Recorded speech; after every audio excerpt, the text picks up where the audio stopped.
There is a big cheer on Wall Street over the latest jobs numbers. At one point, the Dow was up nearly 1,000 points Friday to highs not seen since February, and the Nasdaq is back at record highs. A huge dose of optimism reverberated after new data showed the U.S. economy added 2.5 million jobs in May instead of losing millions of jobs as expected. Wall Street was not alone in being in an overly joyous mood over the numbers. So was President Trump, who credited his leadership for the huge surprise bounce back in hiring. Everything that you've seen this morning is unexpected. Even the pros sitting here would understand that. Everything. We also smashed expectations on the unemployment rate. The prediction was that the unemployment rate would rise to over 20%, and instead it dropped to around a little more than 13%, slight difference.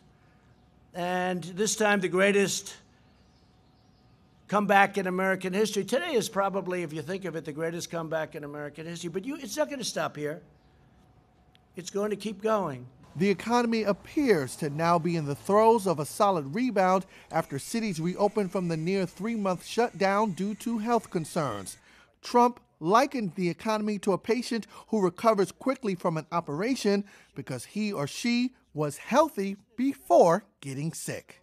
To those Americans, I'm so proud of you. Presumptive Democratic presidential nominee Joe Biden was glad to hear that 2.5 million Americans went back to work in May, but found Trump's self-boasting of a job well done premature. I was disturbed, however, to see the president crowing this morning, basically hanging a mission accomplished banner out there, when there's so much more work to be done. So many Americans are still hurting.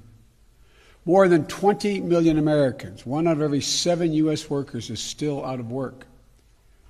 For an enormous swath of our country, their dreams are still on hold, and they're still struggling to put food on the table and wondering what's going to happen tomorrow. Can I pay my rent? Will I be able to maintain my mortgage payment? Biden also pointed out that though the unemployment rate surprisingly dropped to 13.3%, that's still higher than the peak hit during the financial crisis. But investors are betting that number will continue to come down as well. Economists worry, however, that future hiring gains are likely to be slower than what we saw in May.